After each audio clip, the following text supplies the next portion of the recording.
라디오 정보센터 뉴스였습니다.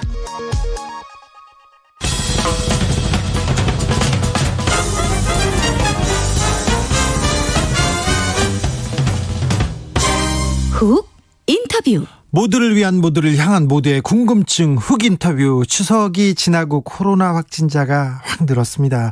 다음 주에 확진자가 더 늘어날까 걱정인데요. 어떻게 될까요? 4차 유행은 언제쯤 끝이 날까도 궁금하고요. 일상 회복으로 가는 길은 어떻게 준비하는지도 알아보겠습니다. 이재갑 한림대 강남성심병원 감염내과 교수, 안녕하세요.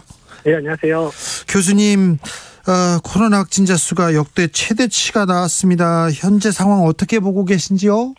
네, 일단은 그 추석 연휴 전에 수도권에서의 확진자가 좀 많이 늘었잖아요. 네. 그 영향으로 보이고요. 아직 추석의 상황에서 영향은 아직 시작될 때는 아니어서 일단은 다음 주는 추석 영향까지 감안한다면 확진자 범위는 계속 늘어날 수도 있겠다라고 예상을 하고 있고요. 다만 이제 오늘 확진자 같은 경우는 연휴 기간에 검사를 못 만났던 분들이 어제 대거 이제 검사하시면서 또 약간 좀 그런 부분들도 관여는 하고 있기는 하거든요. 예. 그래서 이제 그런 부분까지 감안해서 확진자 숫자를 고민을 해야 될 것 같긴 합니다.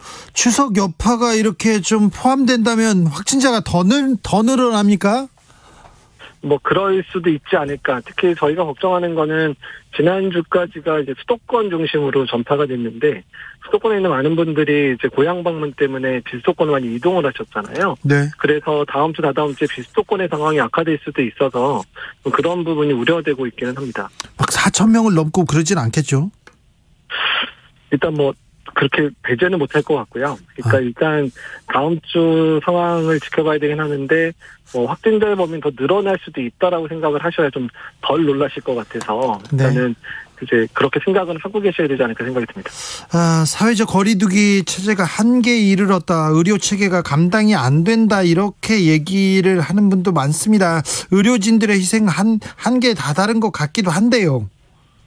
일단 이제 뭐 중환자는 사실 3주 전보다는 좀 많이 줄었습니다. 지금 3주 전에 450명이 피크였지만 350명대로 좀 떨어지기는 했기 때문에 이제 예방접종의 효과 때문에 중증환자의 발생은 좀 준 건데, 다만 확진자 범위가 확 늘어나게 되면 일단 중환자는 절대적으로 이제 숫자가 늘어날 수밖에 없으니까 이제 그런 상황이 다시 맞을까봐 의료진들이 좀 많이 우려를 하고 있기는 한 거고요. 네.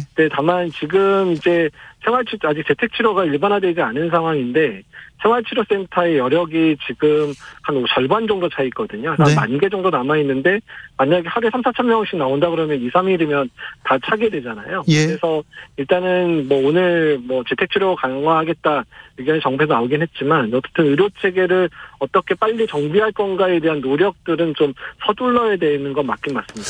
임승관 안성병원장님께서 얼마 전에 저희 프로에서 코로나 환자 또 이제 아플 때만 병원에서 치료를 받도록 자가 치료를 확대하는 게 필요하다, 이렇게 얘기했는데 이 부분은 어떻게 보시는지요?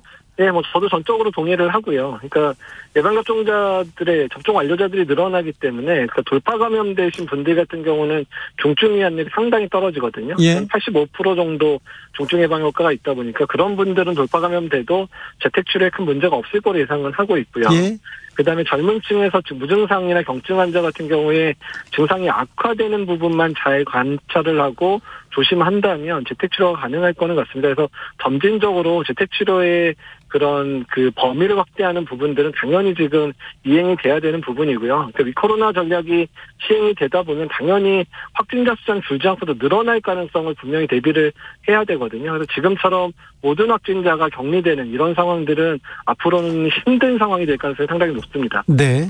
1065님께서 방역 단계를 조금만 느슨하게 풀어줘도 그것이 수배로 확진자가 늘어버리니 정말 무서울 따름입니다. 큰 피해에도 불구하고 셧다운이 필요해 보이는데, 교수님 생각하시는 최단기간 코로나 종식 방법은 뭐가 있을까요? 이렇게 물어봅니다. 그러니까 일단 코로나는 종식된다는 거는 이제는 어려울 거라고, 이제 델타 변이의 출현 때문에 백신 접종만으로는 이제 종식은 어려워질 거고요. 다만 우리가 코로나가 유행을 하더라도 앞으로 어떻게 안전하게 살 건가를 고민해야 되고 그런 상황을 만들어가야 되는 시기라고 보시면 되거든요. 그러니까 코로나가 아무리 유행을 하더라도 우리가 코로나에 걸려도 죽지 않고 코로나에 걸려도 중환자가 안 되고 또 코로나에 걸리더라도 일상생활에 큰 방해가 안 되는 그런 상황을 만들 수 있으면 우리가 코로나를 더 두려워하지 않는 상황을 만들 수 있잖아요. 그래서 네. 관리 가능한 상황으로 만들어가는 게 어쩌면 종식을 만드는 것보다 더 빠른 길일 수도 있습니다. 네.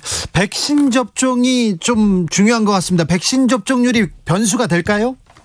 일단 백신 접종이 올라가면 일단 저희가 제일 이제 중요하게 생각하는 건 위중증 환자가 이제 아주 대폭 감소될 거거든요. 그러면 의료 체계가 버틸 수 있는 여력이 훨씬 커지게 됩니다. 그러면 확진자가 조금 더 늘더라도 의료 체계는 버틸 수 있는 상황이 되다 보니까 그러면 우리가 이제 그런 거리두기나 이런 부분들을 조금씩 이제 완화할 수 있는 여력이 생길 수 있다고 보시면 되거든요. 그래서 의료 체계가 준비를 잘 할 수 있도록 백신 접종률을 최대한 올리고 그리고 이제 거리두기는 일단은 이제 비용 대비 효과가 높은 거는 남겨놓되 비용만 많이 들고 경제적으로 어려움을 만드는 그런 거리두기는 점진적으로 이제 완화하는 상황으로 만들어가는 게 이제 백신 접종과도 연관이 되어 있다고 생각하시면 됩니다. 네.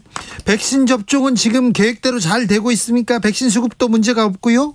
예, 일단 백신 수급은 일단은 뭐 화이자나 모더나나 공급을 잘 해주고 있는 상황이고 또 일부 백신 수합으로 인해서 좀 국내에도 백신이 공급 추가로 들어온 물량도 있기 때문에 일단은 예정보다 접종 완료자 70% 도달하는 거는 한 2주 정도는 당길 수 있을 정도로 공급은 잘 들어오고 있습니다. 네. 방역 해제는 언제쯤 가능할까? 위드 코로나로 가야 되는데 이렇게 생각하시는 분들도 많은데요. 네. 확진자가 줄지 않는데 방역 해제하는 나라가 늘고 있지 않습니까? 네. 예. 싱가포르 같은 경우는 방역 해제하자마자 확진자가 많이 늘었고 여기 외국 사례는 어떻게 보고 계십니까? 일단 이제 방역의 완화가 위코로나하고 같다라고 생각하시면 안 될 거는 같습니다. 아, 그래요? 예, 그러니까 일단은 이제 앞으로의 전략은 그러니까 의료 체계가 감당 가능한 수준이라면 조금씩 이제 거리두기를 완화할 수 있는 건 맞긴 맞는데 네. 그게 방역의 완화만이 이 위코로나의 주된 전략이다.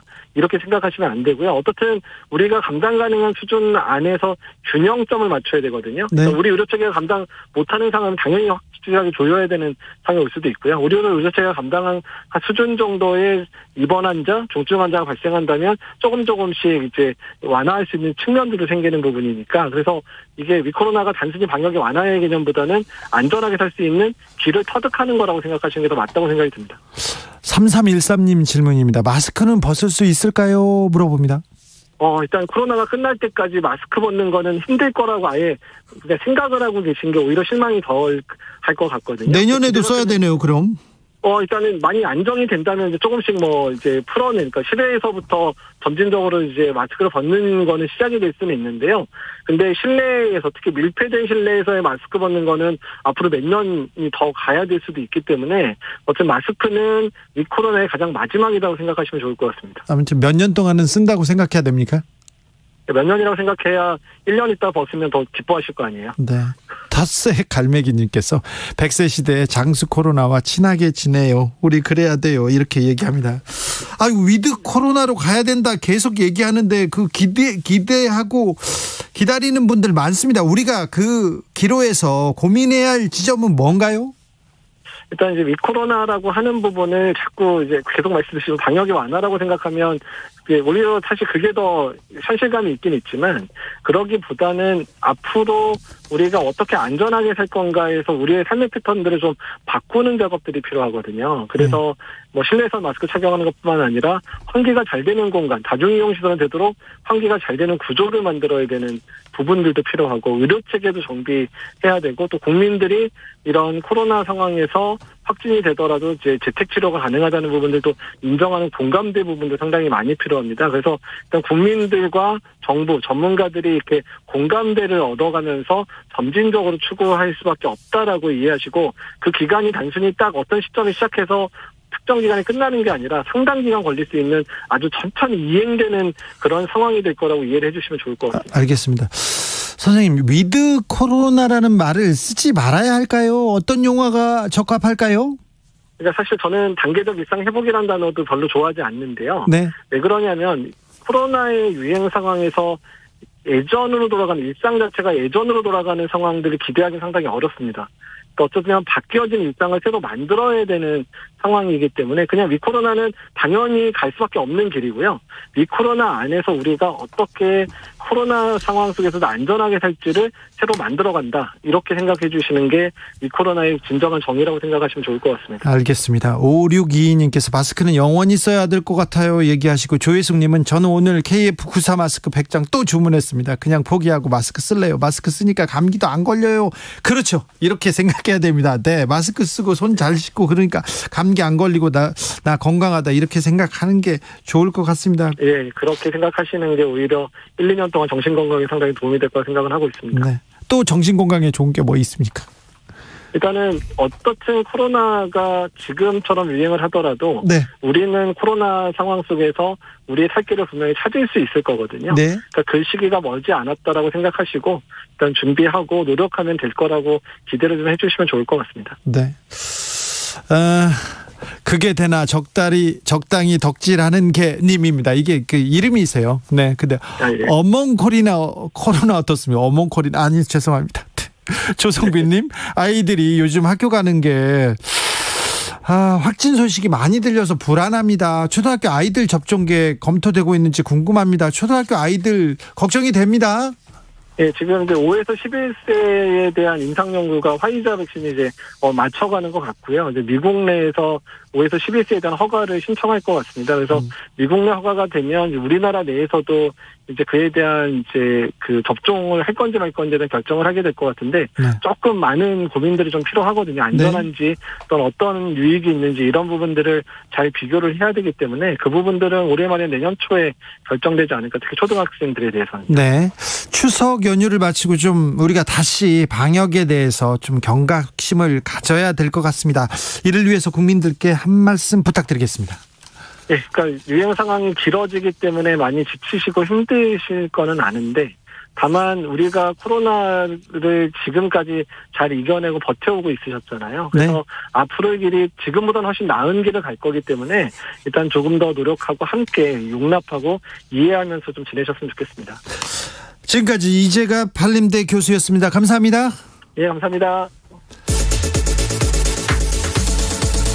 주진우 라이브 훅 인터뷰 이어가겠습니다. 문재인 대통령이 방미 일정을 마치고 돌아왔습니다. 유엔 총회에서 연설을 했고요. 하와이에서는 전쟁 영웅을 71년